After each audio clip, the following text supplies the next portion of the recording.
Hello बच्चों, आज जो हम डिस्कस करने जा रहे हैं प्रोजेक्टाइल मोशन के बहुत ही अच्छे कॉन्सेप्ट के प्रॉब्लम पर डिस्कस करने जा रहे हैं।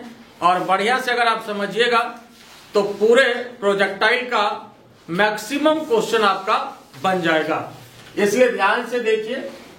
और ये बढ़िया क्वेश्चन है आपके सामने। क्वेश्चन पहले मैं समझा रहा हूं। क्वेश्चन का रहा है A person is standing on the top of cliff 171 feet high. 171 feet high. ये क्लिफ है, यहां पर कोई भी आदमी खड़ा है, ठीक है। Has to throw a packet to his friend. यहां पर इसका दोस्त खड़ा है। फ्रेंड कितने डिस्टेंस पर खड़ा है? Standing on the ground 228 feet horizontally away.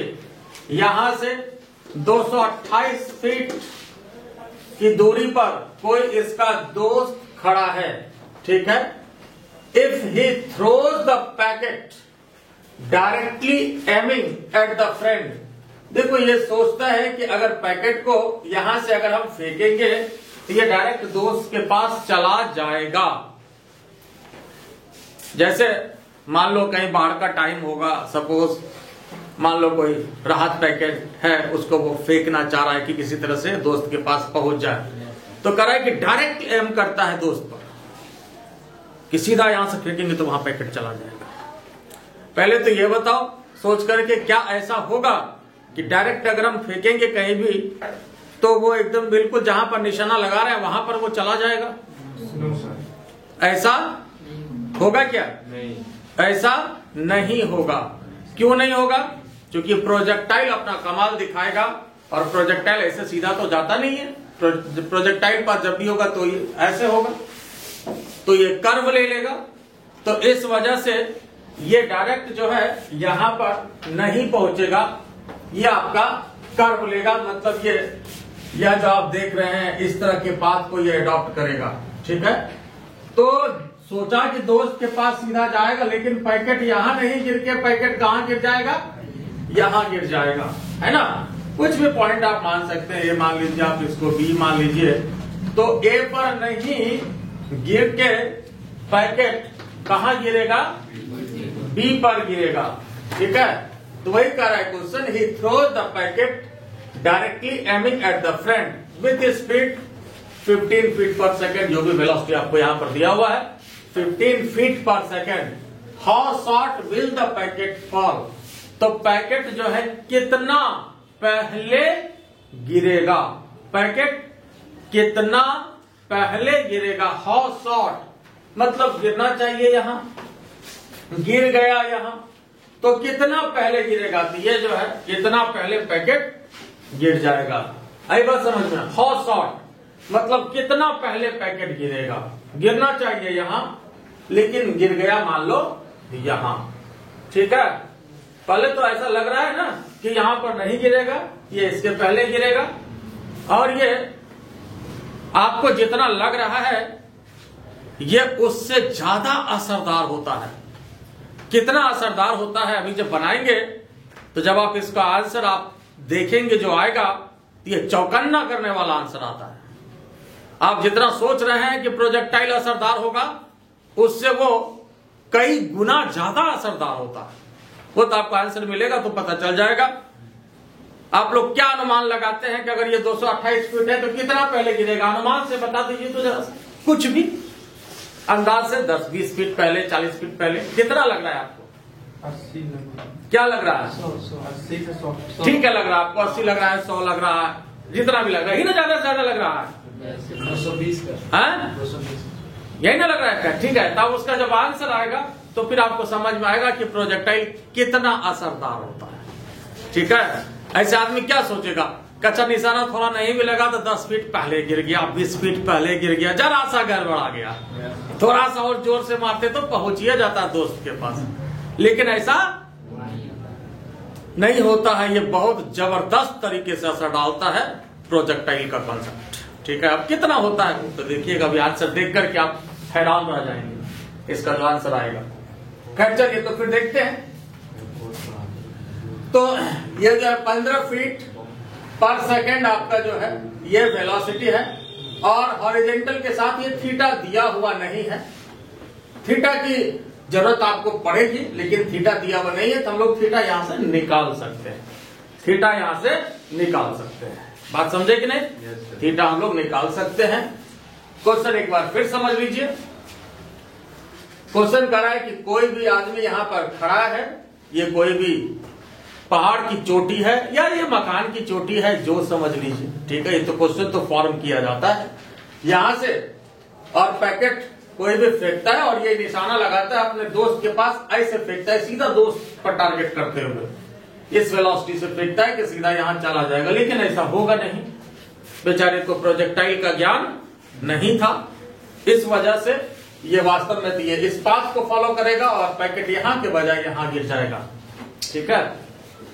तो कितना पहले पैकेट गिरेगा ये आपका क्वेश्चन है। बाकी ये 171 फीट है, ये 228 फीट है। थीटा निकालेंगे, दिया हुआ नहीं है, वेलोसिटी आपको गिवन है। देखिए हमने कहा क्वेश्चन कितना भी बढ़िया हो, प्रोजेक्टाइल मोशन में कंसेप्ट लिमिट है। कंसेप्ट आपको बस दो ही लाइन है, दो इक्वेशन, एक बार हॉरिजेंटल डायरेक्शन में लगाएंगे और एक बार वर्टिकल डायरेक्शन में लगाएंगे। एक बार हॉरिजेंटल डायरेक्शन में लगाएंगे और एक बार वर्टिकल डायरेक्शन में लगाएंगे, पूरा प्रोजेक्टाइल का कॉन्सेप्ट खत्म। इतना ही तो आपने पहले भी पढ़ा, आज भी देख रहे हैं, आगे भी देखेंगे। तो इसलिए आपको कंसेप्ट मात्र दो ही क्वेश्चन है इन जनरल, ऐसा नहीं करें कि उस पर 100%, लेकिन इतना जरूर है कि 90% तो इसी पर बनेगा, ठीक है। एक बार हॉरिजेंटल डायरेक्शन में लगाना है और एक बार वर्टिकल डायरेक्शन में लगाना है। आई बात समझ में?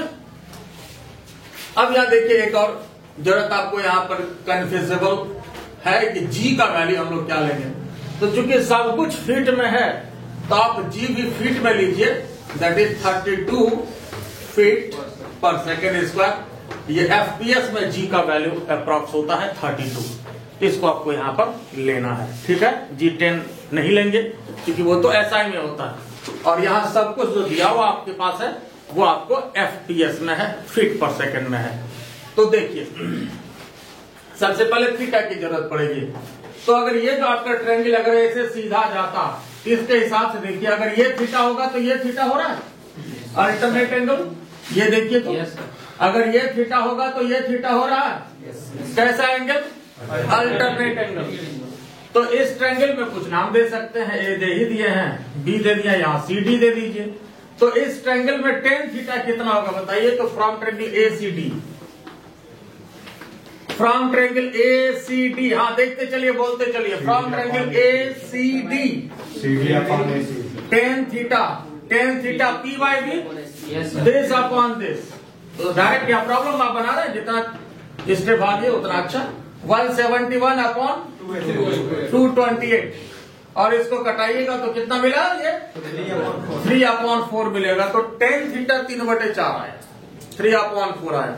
तो अगर टेन थीटा 3/4 आया तो जरा ध्यान से देखिए, अगर टेन थीटा की बात करें तो P बाई बी, ये P है और ये B है, और ये क्या हो जाएगा? H हो जाएगा।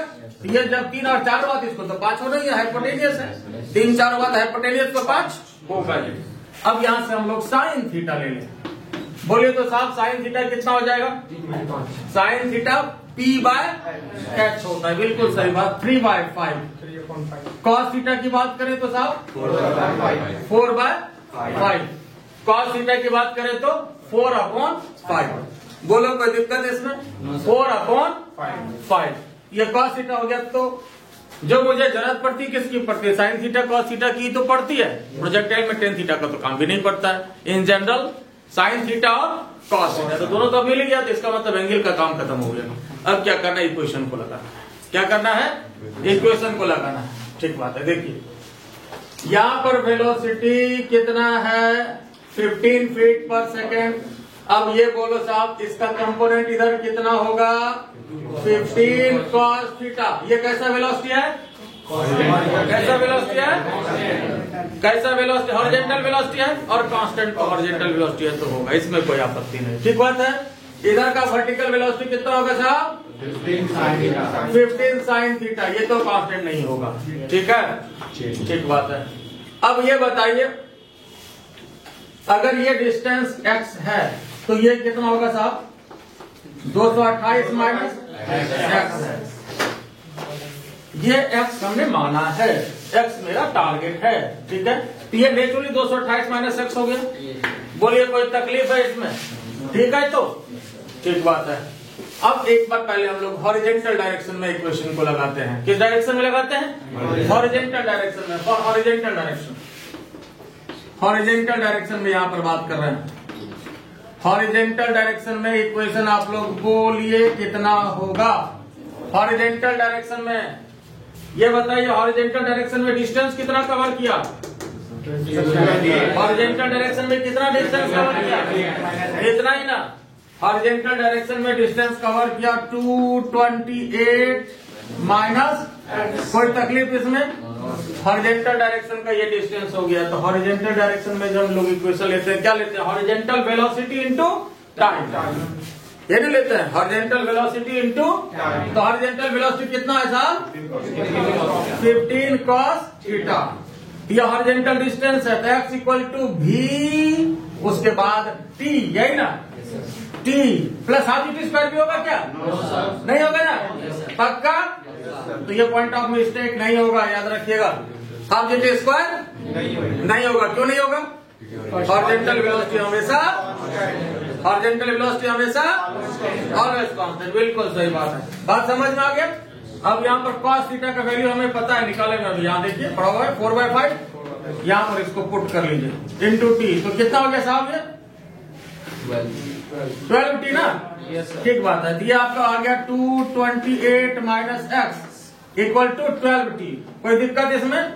चलिए इसको मान लेते हैं हम इक्वेशन फर्स्ट। ये क्या हो गया साहब? इक्वेशन फर्स्ट हो गया। ये किस डायरेक्शन में लगा है? हॉरिजेंटल डायरेक्शन में लगा है। अब एक बार किधर लगाना है? किधर लगाना है? एक बार वर्टिकल डायरेक्शन में लगा देते हैं, ठीक है?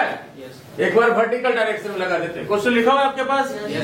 तो चलिए क्वेश्चन बता रहे हैं। अब एक बार जो इक्वेशन लगाएंगे वर्टिकल डायरेक्शन में लगाएंगे, तो वर्टिकल डायरेक्शन में देखते हैं क्या होता है इक्वेशन, पहले समझिए।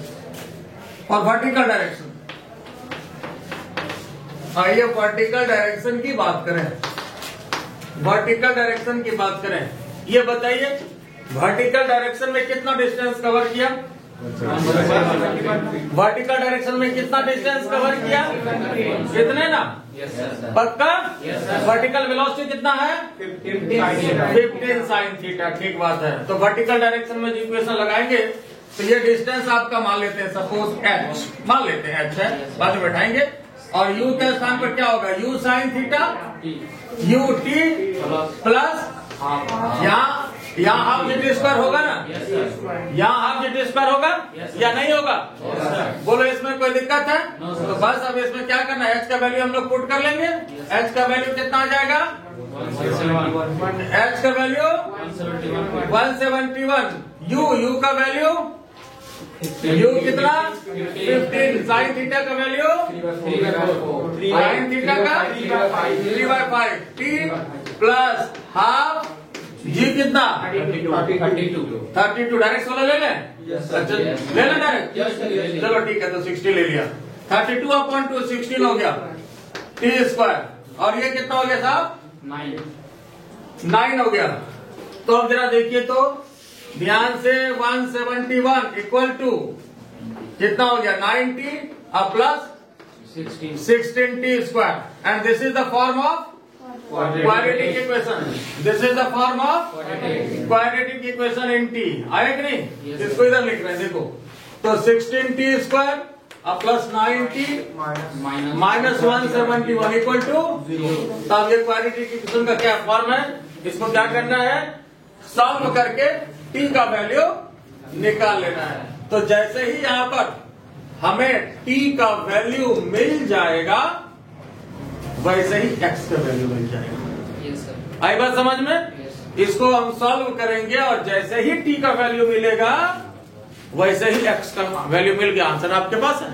बात समझ में आया? अब इसको निकाल सकते हैं कि नहीं निकाल सकते हम लोग? t का वैल्यू हम लोग निकाल सकते हैं कि नहीं? सॉल्व करके क्वाड्रेटिक इक्वेशन का फॉर्म है, ठीक है? तो देखिए तो कितना आता है?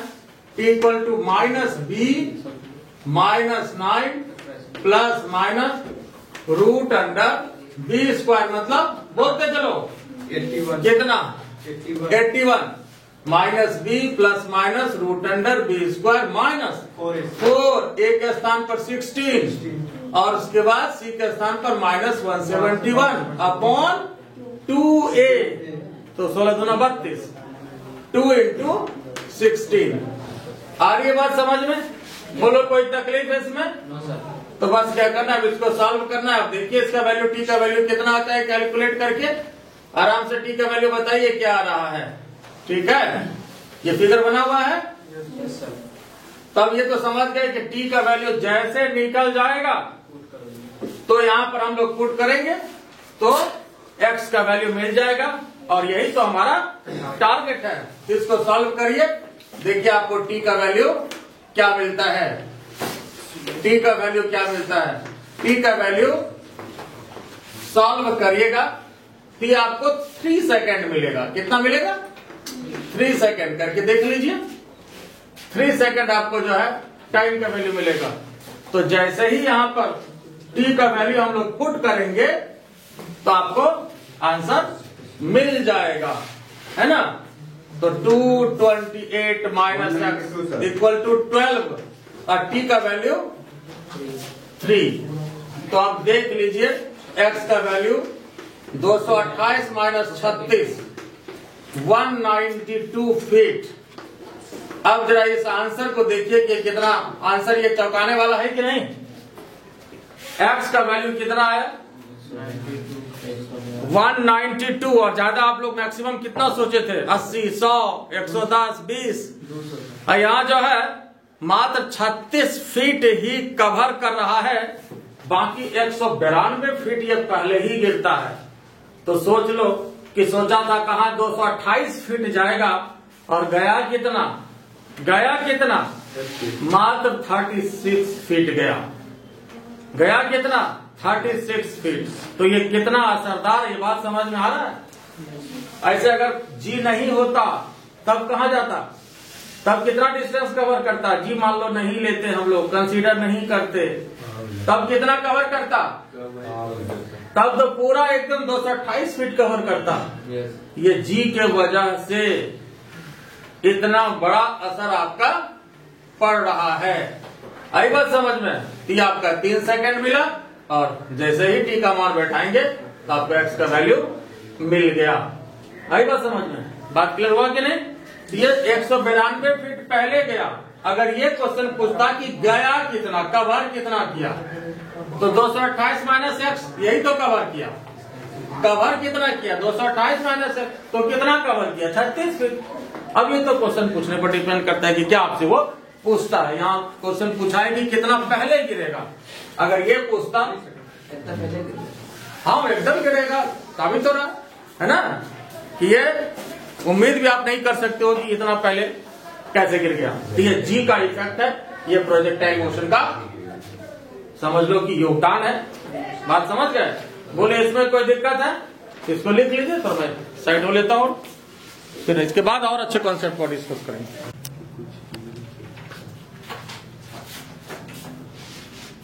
देखिए जो अगला क्वेश्चन है ये भी बहुत अच्छा क्वेश्चन है, इंटरेस्टिंग क्वेश्चन है। क्वेश्चन क्या कह रहा है? क्वेश्चन कह रहा है कि कोई भी आदमी जो है ये ट्रक पर खड़ा है, ट्रक पर खड़ा है, और ट्रक जो है 14.7 मीटर पर सेकंड से ये इधर जा रही है, हॉरिजॉन्टली इधर जा रही है। और अगर यहां से कोई भी आदमी बॉल को उछलाता है, क्या करे? क्वेश्चन पढ़िए। A person is standing on the truck moving with constant velocity. कितना वेलोसिटी है ट्रक की? 14.7 मीटर पर second on the horizontal road. स्वाभाविक है हॉरिजॉन्टली होगा, ट्रक ऊपर जा नहीं सकता है कि नहीं, हॉरिजॉन्टली होगा। हाँ, लेकिन बॉल तो जा सकता है।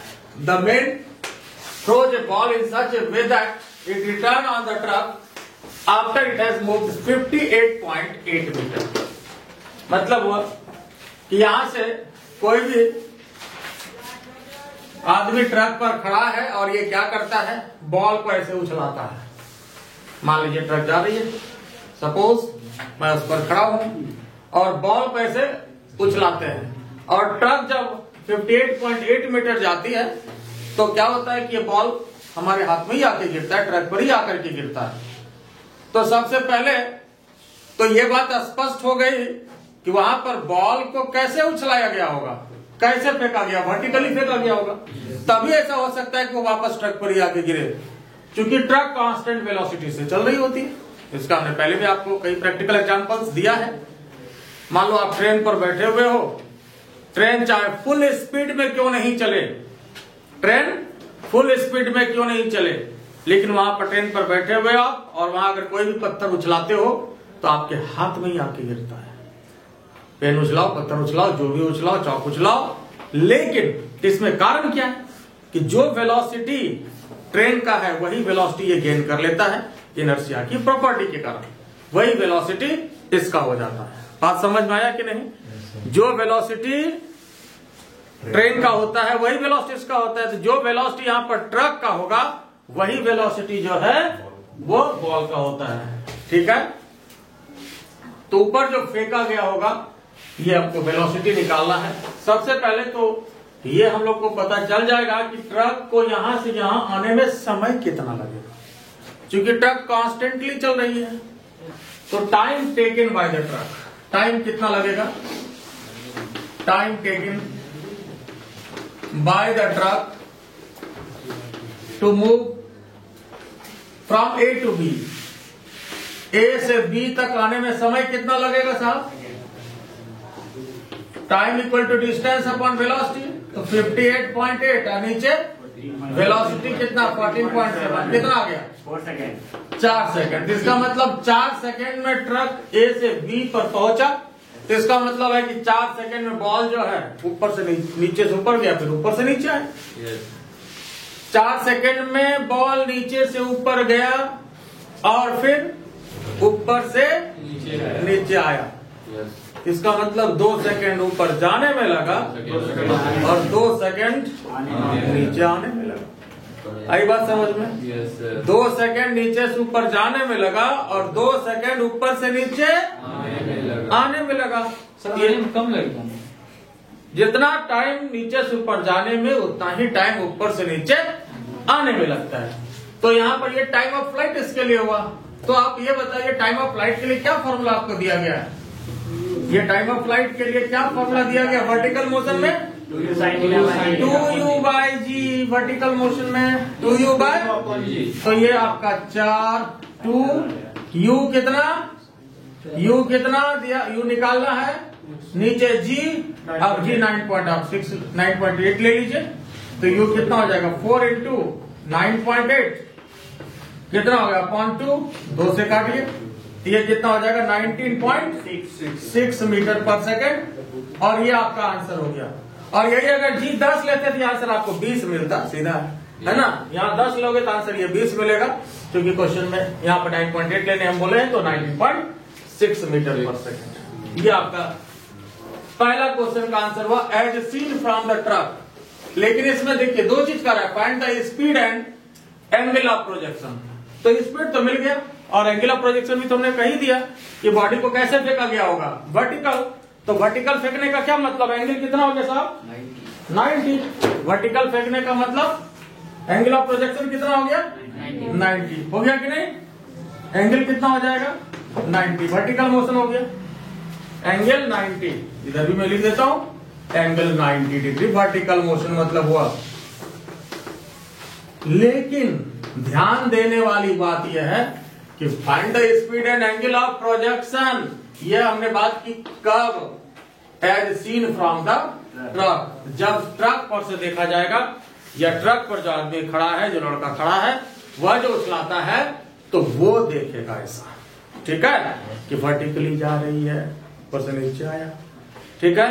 लेकिन अब जो इसमें दूसरा क्वेश्चन है, जरा इसको देखिए, as seen from the ground. As seen from the ground, मान लीजिए जिसका कोई दोस्त ग्राउंड पर खड़ा है, तो वह जो उस बॉडी का मोशन देखेगा वो कैसा देखेगा? क्या वो वर्टिकल देखेगा? क्या वो क्या देखेगा? वह तो प्रोजेक्टाइल पाथ देखेगा, वह तो देखेगा कि बॉडी ऐसे गया और वापस ऐसे।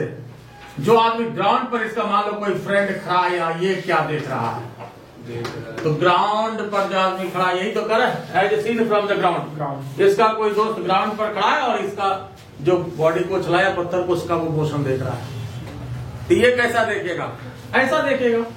और स्वाभाविक है कि एक्चुअल में तो ऐसा ही होगा, तभी तो ट्रक पर जाकर के गिरा ना।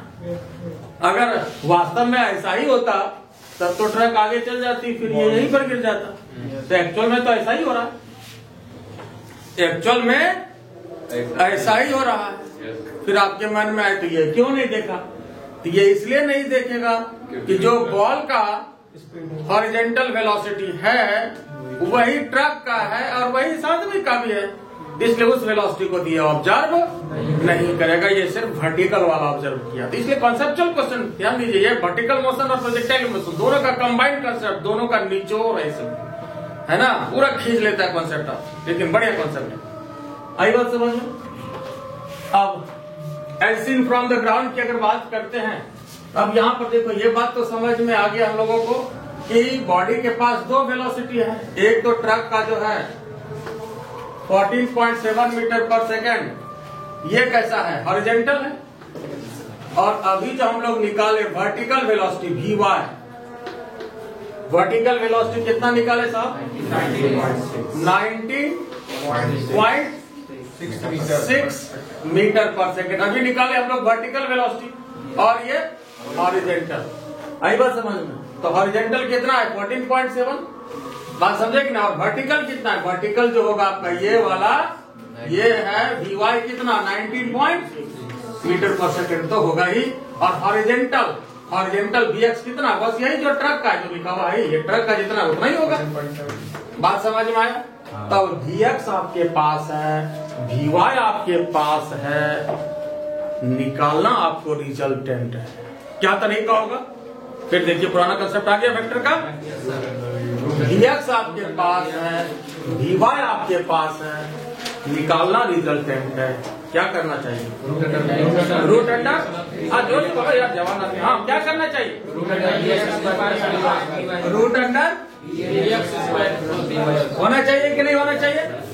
चलिए क्वेश्चन को सिर्फ अभी हटा रहे हैं, क्वेश्चन लिखा हुआ है ना, ठीक बात है। एक बार इस डायग्राम को मैं थोड़ा सा और बना देता हूँ और क्लियर हो जाएगा। कल ये Vx और Vy के लिए, तो यहाँ देखिए, यहाँ पर ये मान लीजिए V निकालना है और Vx कितना है साहब? Vx कितना है? 14.7 मीटर पर सेकेंड। Vy कितना है? अभी निकाला हमने, कितना है?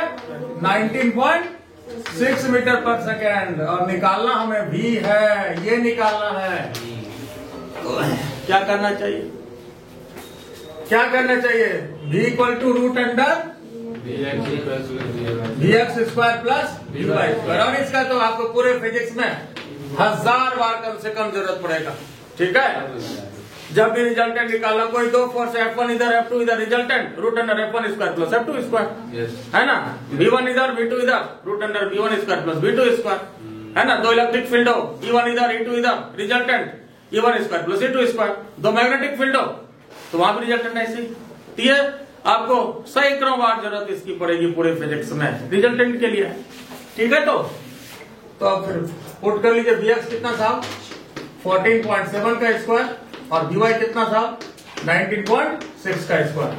अब इसको कैलकुलेट करेंगे तो कैलकुलेट करके देखिए, ये लगभग शायद आपको इतना मिलेगा, 24.5 मीटर पर सेकेंड। हाँ बिल्कुल सही, वेरी गुड, सही है, 24.5 मीटर पर सेकेंड।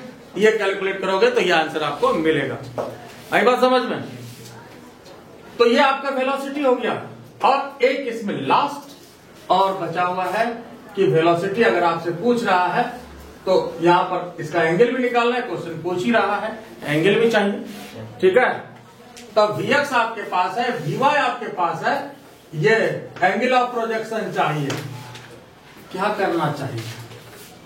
Vx आपके पास है, Vy आपके पास है, क्या करना चाहिए? एंगल चाहिए। इस डायग्राम से भी आप समझ सकते हैं, एक बार फिर इसको मैं समझाता हूं।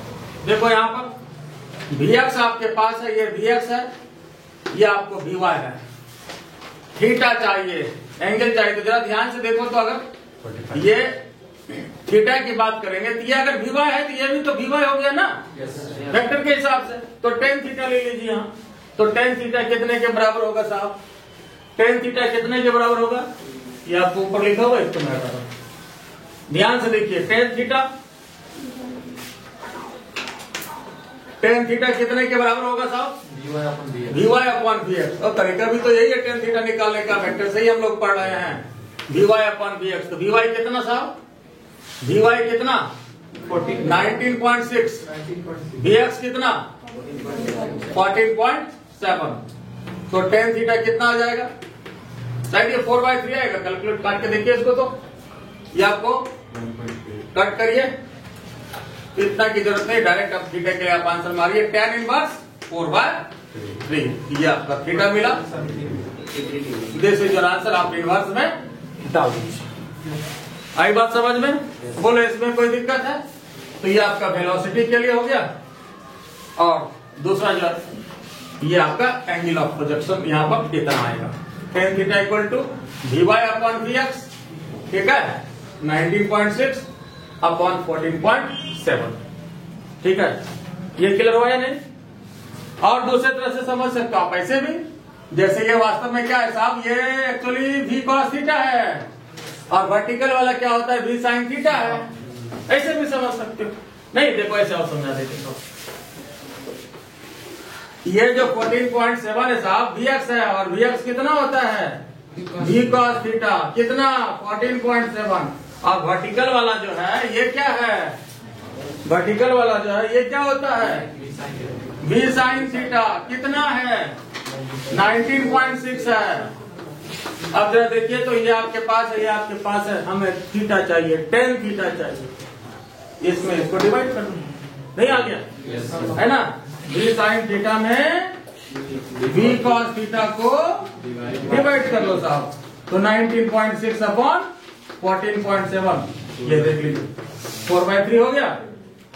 तो फिर tan थीटा इक्वल टू 4/3, तो थीटा इक्वल टू फिर tan इनवर्स 4/3। जैसे आप समझना चाहें, जैसे आपको अच्छा लगे उसको रखिए, बाकी हमको रिटर्न कर दीजिए। नहीं तो उसके बदले लाइक करिए, कमेंट करिए, सब्सक्राइब करिए, ठीक है। तो चलिए ठीक है, आज इतना ही।